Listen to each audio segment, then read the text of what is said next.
so to speak. Something that the Knicks definitely wanted to do, slow the game down. They've done that. Kevin Lockery, the Miami Heat coach, who did such a great job getting the Heat into the playoffs for the first time, the first expansion team to make it. They played the Bulls tough in that third game. We'll be previewing, along with Ernie Johnson, our Game 2 tonight in the doubleheader, Phoenix and Portland. And how about the Chicago bench? They have not scored a point for Chicago tonight. And New York 17-0 bench scoring. Minute 23 to go, first half. Wilkins all over Jordan. Pippen trying to drive on McDaniel. Tough shot. That's all right, though. If you're New York, if you're Pat Riley, you're saying we made him take a tough shot. We did not foul him. Make him continue to take the degree of difficulty shots, although Scottie Pippen loves those kind of shots because, again, it's an instinctive thing. Ewing left alone. Misses the jumper.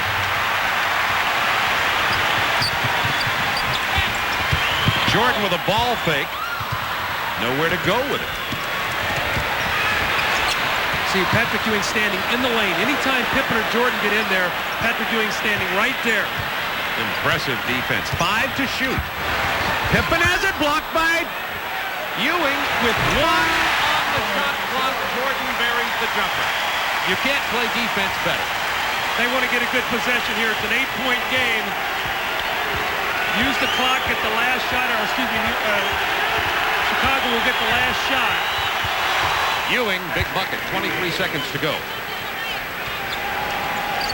The Bulls held to 36 first half points. And they score that in the first quarter many times. Paxson coming off a double screen on the weak side. It's Mark Jackson. Pippen from 19 with 3 seconds in the half.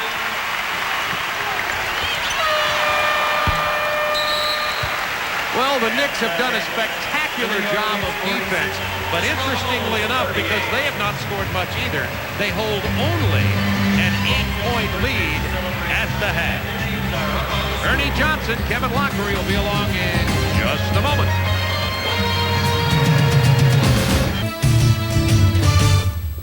Halfway home at Chicago Stadium, and get a load of this, folks. The Knicks taking a chunk out of the champs, 46-38 at halftime, game 1 of the Eastern Conference semifinals. Ernie Johnson in Atlanta, along with Kevin Lockery, the head coach of the Miami Heat, with the Prudential halftime report. And tell you something, Pat Riley said, look, to heck with you guys who say we don't have a chance in this series. We're going to go to Chicago. We're going to let it all hang out, and we've seen that in the first half tonight. Ernie, the Knicks are a cocky group of players, and they've come out tonight and just played as well as you can play defensively.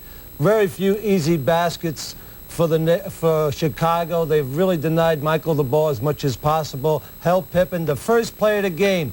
Cartwright goes to the basket. The score is 4-0. Flagrant foul on Oakley. We're going to show you how we're going to play this series. Great job. A flagrant job. foul, yes, but a clear message being sent by the Knicks to the Chicago Bulls. It's an 8-point game at the half. Some off-the-court news today. We told you about it last night. It was made official today. Chuck Daly stepped down as the head coach of the Detroit Pistons after a tremendous 9-year run. Your thoughts on that? He's just been a sensational coach in the league for so many years.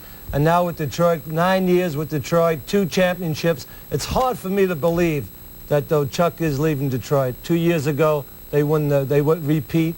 And now he's going to go on to the Olympic coach, and obviously, if he wants to coach in the NBA, he'll be back somewhere. Yeah, he said today it was just kind of a situation. He's done all he could in Detroit. It's time to move on, and rest assured he will land someplace. Definitely. Now, our other game tonight, game 2 of our doubleheader, we're going to open up the Western Conference. Last Wednesday, when they clinched the series against the San Antonio Spurs, Jeff Hornacek has been a real spark plug for this team. It's about 25 points a game. He and Kevin Johnson combined to give Phoenix one of the best backcourts in basketball. And right now, Jeff Hornacek is standing by at Memorial Coliseum. Jeff, I'm going to ask you to play trainer for just a second. You guys have had a while to rest up. Dan Marley's been banged up, so is Tom Chambers. Their status for tonight? Well, they're both ready to go. I think the rest helped us out. We had a few bangs and bruises, but our guys are ready to go. We had 6 days off, and we're anxious to get out there and play again. Is there ever any danger of maybe being rusty? Would you like to maybe have 2 or 3 days off, but is 5 or 6 too much? I think we can only find out tonight. Last time we had a long layoff like this was during the All-Star break.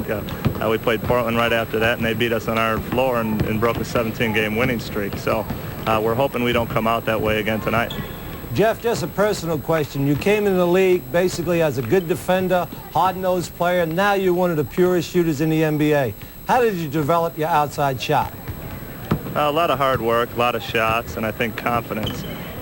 Throughout my first couple years in the league, I was primarily a guy to give the ball to the other guys. I was a backup point guard. I really didn't look to shoot the ball, but once we got Kevin Johnson, it made my role change. I had to become another part of the team, not a starting point guard, not a backup point guard, but maybe a shooting guard. And I put a lot of hours in. Cotton Fitzsimmons gave me a lot of confidence in just shooting the ball. And you know, whenever a coach lets you just shoot the ball and doesn't get on you unless it's a real bad shot, it makes it a lot easier to shoot the ball. Jeff, quickly, the big picture on this series, that can be a frightening team, Portland, when they get that running game in gear. How do you slow them down? Well, I think we have to just make sure we take care of the ball. We have to keep our turnovers to a minimum. We have to do a good job executing our offense. If we make the shots, it's harder for them to run out on us. And then all five guys have to concentrate on getting back. They have such great athletes. If they have any advantage at all, a 3-on-2, 4-on-3, they're going to score. Jeff, we appreciate you taking time tonight. Good luck in Game 1 tonight. Thanks a lot, guys. Good luck, Jeff. Jeff Hornacek joining us live from Portland. Now, when the Prudential Halftime Report continues, we're going to take a look at the Chicago Bulls coaching staff. In other words, the men who steer the Bulls. We'll be right back.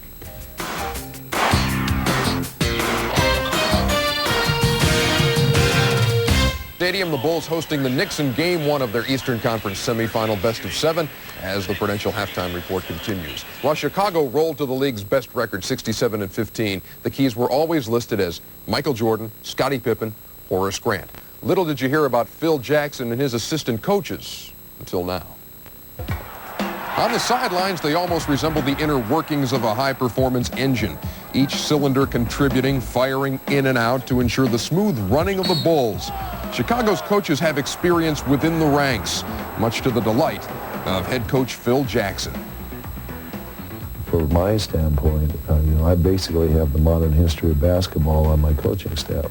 Jackson is surrounded by longevity. Tex Winter is in his 45th year of coaching. Over 30 years ago, he wrote a book called The Triple Post Offense. Nowadays, it's required reading in Chicago.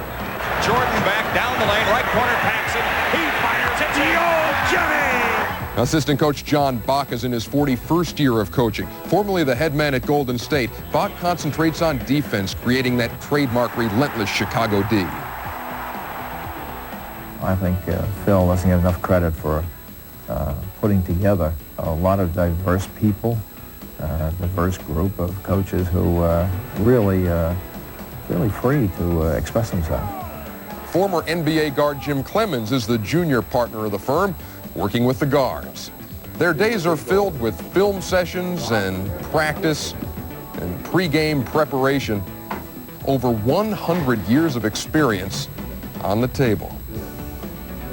They have to be in shape in order to be effective. Oh, you mean the guys that are playing? Yeah, I'm talking about our players, the guys who are playing the minutes. No, they need a lot of rest. We argue quite a bit, and I think one of the things that gives us strength is the fact that Phil Jackson's insistence upon our expressing our opinions. He doesn't squelch it. I would be a fool if I didn't use their talents. When I have a timeout situation, John Bach has been talking to me immediately, usually, about what's hurting us on the defensive end of the floor. Tex Winter's been doing a play-by-play on the bench, which gives us every sequence of offense that we run. And so by the time I get back in the huddle, I have 25 seconds or so to get something across to the team. And that's about as succinct as you can be.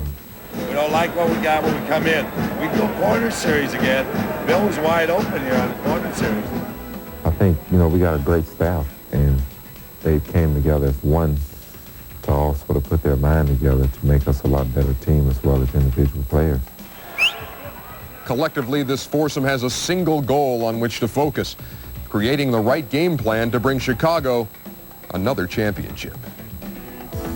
This 100 years of coaching experience with some work to do at halftime. What do you think Phil Jackson's doing now? Ernie, they've aged 100 years in the first half because they played extremely well defensively. They did an excellent job on the defensive end. Ewan only has 6 points, but offensively, They can't get anything going. I think they'll go to Michael Jordan on a lot of isolations, even though they don't like to play that way. In the second half, Michael will try to take the game over. I'm not sure he can do it against the Knicks. He has 12 of the Bulls' 38 first-half points. They trail by 8. The third period just ahead. And remember, still another game to go here on TNT.